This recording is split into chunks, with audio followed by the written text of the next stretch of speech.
السلام علیکم ورحمۃ اللہ وبرکاتہ۔ اعوذ باللہ من الشیطان الرجیم، بسم اللہ الرحمن الرحیم۔ القیا فی جہنم کل کفار عنید مناع للخیر معتد مریب الذی جعل مع اللہ الہا آخر فالقیاہ فی العذاب الشدید۔ قال قرینہ ربنا ما اطغیتہ ولکن کان فی ضلال بعید قال لا تختصموا لدی وقد قدمت الیکم بالوعید ما یبدل القول لدی وما انا بظلام للعبید۔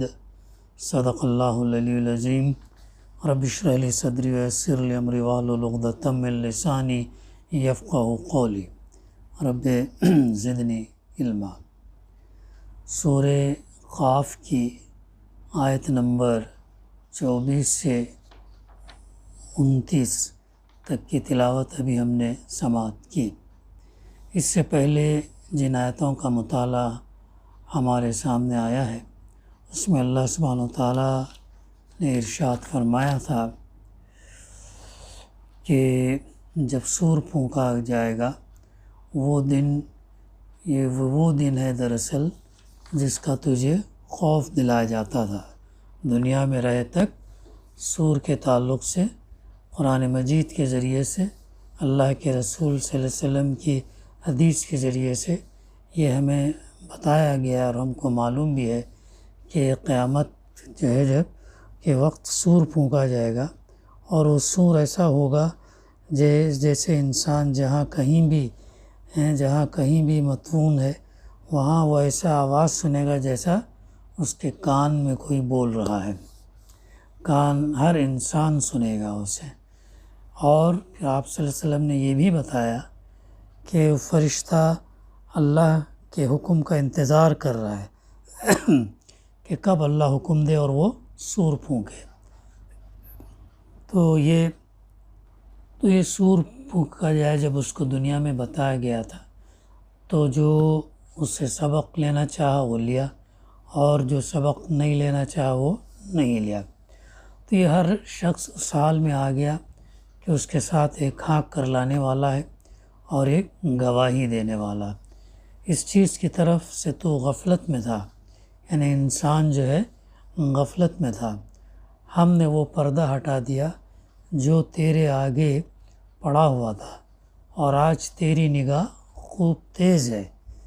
آخرت میں جو انسان کی نگاہ بہت تیز ہوگی۔ اس کے ساتھی نے عرض کیا یہ جو میری سپردگی میں تھا حاضر ہے۔ یہاں تک ہم نے مطالعہ الحمدللہ کیا۔ اب اس کے بعد کی آیتیں ہیں جس کی تلاوت ابھی میں نے پیش کی۔ اس کے ترجمانی یوں ہے: القیا فی جہنم کل کفار عنید، حکم دیا گیا پھینک دو جہنم میں۔ یہاں پر الفاظ القیا فی جہنم، پھینک دو جہنم میں تم دونوں، اگر ہم سلسلہ کلام کو سمجھیں تو یہ خود بتا رہا ہے کہ یہ حکم ان دونوں فرشتوں کو دیا جائے گا جنہوں نے مرقد سے، یعنی انسان جہاں تدفین تھا وہاں سے اس کے مقام سے اٹھتے ہی مجرم کو گرفتار کیا تھا اور لا کر عدالت میں حاضر کر دیا تھا۔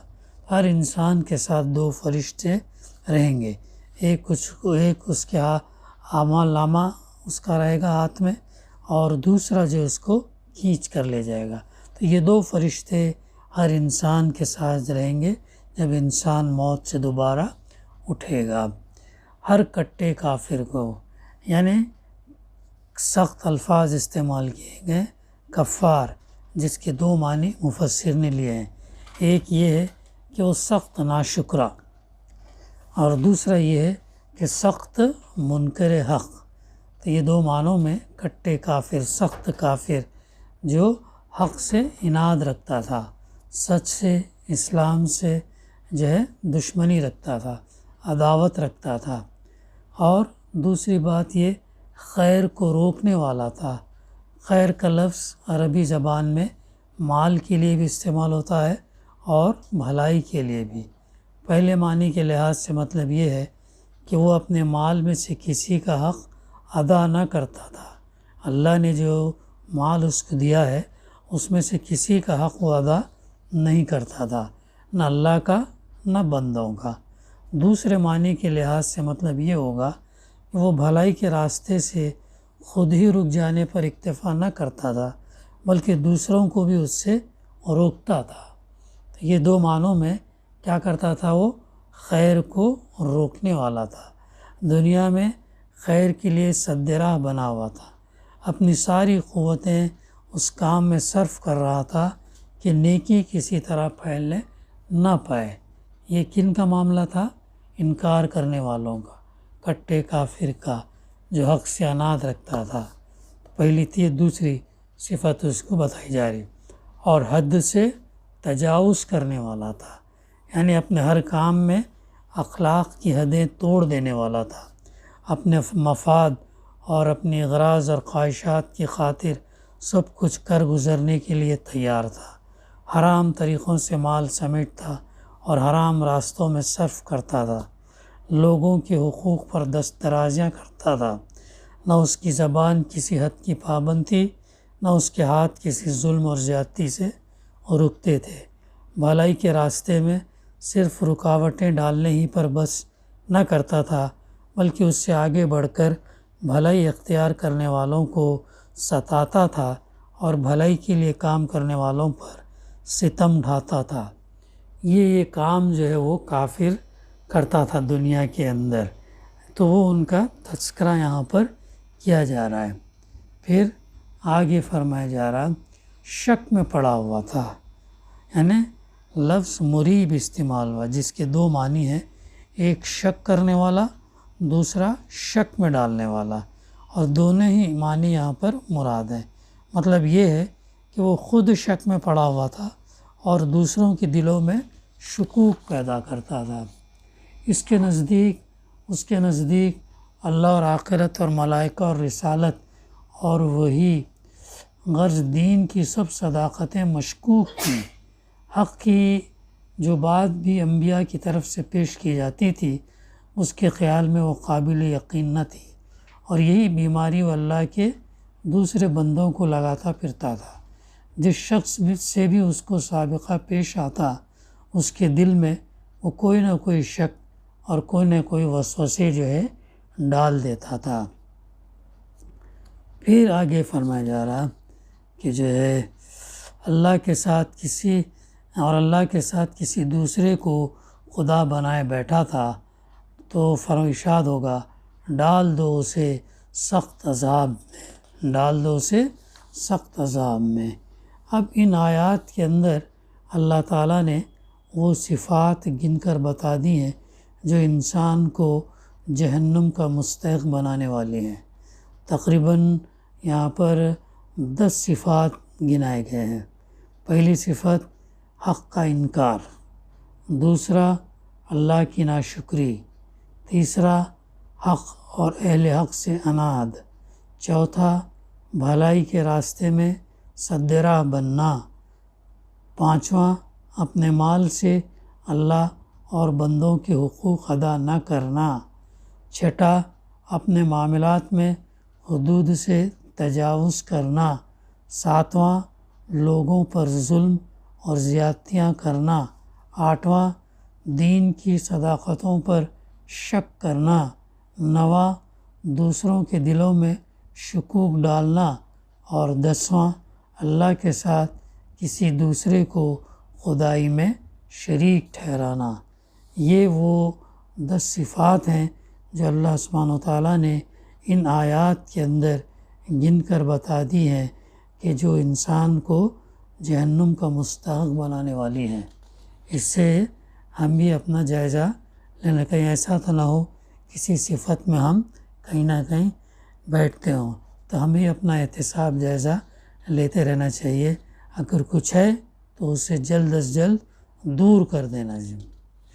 پھر آگے فرمایا جا رہا، قال قرینہ ربنا ما اطغیتہ ولکن کان فی ضلال بعید۔ اس کے ساتھی نے عرض کیا خداوند میں نے اس کو سرکش نہیں بنایا بلکہ یہ خود ہی پے در پے جو ہے گمراہی میں پڑا ہوا تھا۔ یعنی یہاں کلام یہ بتا رہا ہے کہ ساتھی سے مراد وہ شیطان ہے جو دنیا میں اس شخص کے ساتھ لگا ہوا تھا، اور یہ بات بھی انداز بیان سے واضح ہوتی کہ وہ شخص اور اس کا شیطان دونوں اللہ کی عدالت میں ایک دوسرے سے جھگڑ رہے ہیں۔ وہ کہتا ہے کہ حضور یہ ظالم میرے پیچھے پڑا ہوا تھا اور اسی نے آخرکار مجھے گمراہ کر کے چھوڑا، اس لیے سزا اس کو ملنی چاہیے۔ کون کہتا ہے؟ یہ انسان کہے گا کہ سزا جو ہے شیطان کو ملنی چاہیے، اور شیطان جواب میں کہتا ہے کہ سرکار میرا اس پر کوئی زور تو نہیں تھا کہ یہ سرکش نہ بننا چاہتا ہو اور میں نے زبردستی اس کو سرکش بنا دیا ہو۔ یہ کمبخت تو خود نیکی سے نفور اور بدی پر فریفتہ تھا، اسی لیے انبیاء علیہ السلام کی کوئی بات اسے پسند نہ آئی اور میری ترغیبات پر یہ پھسلتا چلا گیا۔ یہ ہے وہاں پر جب انسان اور شیطان کا جب جھگڑا ہوگا تو شیطان اپنا پلڑا جھاڑ لے گا، اور دوسرے مقامات پر یہ بات ملتی ہے کہ وہ کہے گا کہ میں نے انسان کے اندر صرف وسوسے ڈالے ہیں، میں نے اس کا ہاتھ پکڑ کر اس کو غلط راستے پر نہیں لے گیا، بلکہ یہ خود اس کا ذمہ دار ہے۔ اللہ کے رسول صلی اللہ علیہ وسلم صحابہ کے سامنے ایک دفعہ عرض کیا کہ جو ہے ہر انسان کے ساتھ ایک شیطان لگا ہوا ہے، جیسے فرشتے ہیں کرامن کاتبین، ویسا ہر انسان کے ساتھ ایک شیطان لگا ہوا ہے۔ تو وہ شیطان جو ہے کیا کرتا؟ انسان کو راہ راست سے ہٹاتا۔ تو صحابہ نے سوال کیا کہ اے اللہ کے رسول صلی اللہ علیہ وسلم کیا آپ کے ساتھ بھی ہے؟ تو آپ صلی اللہ علیہ وسلم نے فرمایا کہ ہاں میرے ساتھ بھی، لیکن میں نے اسے کیا کیا؟ مسلمان بنا لیا۔ تو ظاہر اللہ کے رسول ہیں، آخری رسول ہیں، تو آپ کے اندر وہ چیز تھی کہ اسے مسلمان بنائے، لیکن ہم کمزور گناہگار انسان غفلت میں رہنے والے، ایسا نہ ہو کہ ہم اس کی باتوں میں ہم چوکن نہ رہیں۔ شیطان چوکس ہے، وہ انسان کا کھلا دشمن ہے، وہ سامنے سے دائیں سے بائیں سے پیچھے سے وار کرتا ہے، وہ تو اس سے چوکن نہ رہنا بہت ضروری ہے، بلکہ وہ انسان کے خون کے ساتھ دوڑتا ہے اتنا، یعنی کہ وہ لگا ہوا ہے، چونکہ اللہ سے وعدہ کر آیا نا کہ میں تیرے نیک بندوں کو گمراہ کروں گا، راہ راست سے ہٹاؤں گا اور تو مجھے مہلت دے۔ تو اللہ نے کہا یہ جو ہے اس کو پھر مہلت دے دیا، قیامت تک وہ پوری کوشش کرے گا، یہاں تک کہ انسان کے موت کے وقت بھی جو ہے خرخراہٹ سے پہلے تک بھی جو ہے وہ کوشش کرے گا کہ انسان کو راہ راست سے ہٹا دے۔ اسی لیے جو ہے جب کوئی انسان موت کے قریب ہوتا تو اسے کلمہ پڑھایا جاتا، یاد دلایا جاتا، سورہ یاسین کی ابتدائی آیتیں پڑھی جاتی تاکہ اسے معلوم ہو جائے کہ وہ رائے حق کیا ہے، یاد آ جائے، اگر بھول گیا تو اسے یاد آ جائے، اور کلمہ بھی جو ہے پڑھایا جاتا۔ تو انسان پورا لگا ہوا ہے، لیکن افسوس کہ انسان جو ہے غافل ہے، بلکہ قرآن مجید یہ کہتا ہے کہ وہ گھات لگا کر حملہ کرتا ہے، ایمبوش کرتا ہے۔ تو اصل دشمن جو ہے وہ ہمارا شیطان ہے، اور اس سے ہم کو چوکن نہ رہنے کی ضرورت ہے۔ پھر آگے فرمایا گیا جواب میں اللہ تعالیٰ قال لا تقتسموا لدی وقد قدمت الیکم بالوعید، ارشاد فرماتا ہے جواب میں ارشاد ہوا میرے حضور میرے ہاں جھگڑا نہ کرو، میں تم کو پہلے ہی انجام بد سے خبردار کر چکا تھا، یعنی تم دونوں ہی کو میں نے متنبع کر دیا تھا کہ تم میں سے جو بہکائے گا وہ کیا سزا پائے گا، اور جو بہکے گا یعنی شیطان کو بھی اور انسان بھی، بہکانے والا شیطان اور بہکنے والا انسان، اور اس سے کیا خمیازہ بھگتنا پڑے گا یہ تم کو میں نے بتا دیا تھا۔ میری اس تنبیہ وارننگ کے باوجود جب تم دونوں اپنے اپنے حصے کا جرم کرنے سے باز نہ آئے تب جھگڑا کرنے سے حاصل کیا ہے؟ بہکنے والے کو بہکنے کی اور بہکانے والے کو بہکانے کی سزا تو اب لازماً ملنی ہی ہے۔ یہ ہے وہ جواب جو اللہ تعالیٰ ان کو دے گا۔ پہلے ہی تم کو انجام بد سے خبردار کر چکا تھا۔ ما یبدل القول لدی وما انا بظلام للعبید، میرے ہاں بات پلٹی نہیں جاتی، یعنی فیصلے بدلنے کا دستور اللہ کے پاس نہیں ہے۔ تم کو جہنم میں پھینک دینے کا جو حکم میں دے چکا ہوں وہ اب واپس نہیں لیا جا سکتا، اور نہ اس قانون ہی کو بدلا جا سکتا کہ جس کا اعلان میں نے دنیا میں کر دیا تھا کہ گمراہ کرنے اور گمراہ ہونے کی کیا سزا آخرت میں دی جائے گی۔ دیکھو کتنا سخت ہے اور کتنا بھیانک ہے، اور یہ چیزیں اللہ تعالیٰ نے تمام انسانوں کو اپنے اس کلام کے اندر بتا دیا، اور اللہ کے رسول صلی اللہ علیہ وسلم نے یہ پیغام اس وقت انسانوں کو بتا دیا، اور اللہ سے گواہی بھی لی کہ اللہ تو گواہ رہی ہو کہ میں نے یہ تیرا پیغام پہنچا دیا۔ اب ان لوگوں نے ہم تک یہ کلام پہنچایا، یہ پیغام پہنچایا، اب ہماری ذمہ داری ہے کہ آنے والے نسلوں کے لیے، آنے والے لوگوں کے لیے یہ پیغام جو ہے ان تک ہم بھی پہنچائیں۔ تو یہ جو ہے ہماری فکر ہونی چاہیے کہ روزانہ مطالعہ کریں اور کچھ نہ کچھ جو ہے بات ہم پہنچانے کی کوشش کریں۔ پھر آگے فرمایا گیا کہ اور میں وما انا بظلام للعبید، اور میں اپنے بندوں پر ظلم توڑنے والا نہیں ہوں۔ ظلام کا لفظ استعمال ہوا جس کے معنی بہت بڑے ظالم کے ہیں، تو اس کا یہ مطلب نہیں ہے کہ میں اپنے بندوں کے حق میں ظالم تو ہوں مگر بہت بڑا ظالم نہیں ہوں، بلکہ اس کا مطلب یہ ہے کہ اگر میں خالق اور رب ہو کر اپنی ہی پروردہ مخلوق پر ظلم کروں تو بہت بڑا ظالم ہوگا۔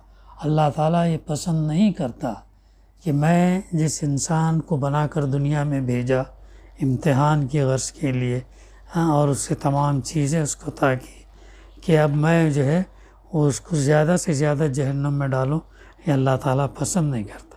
اللہ تو یہ پسند کرتا کہ بندے جو ہے میری اطاعت اور فرما برداری کریں، نبی کی تعلیمات کی اتباع کریں اور اس کے راستے پر چلیں۔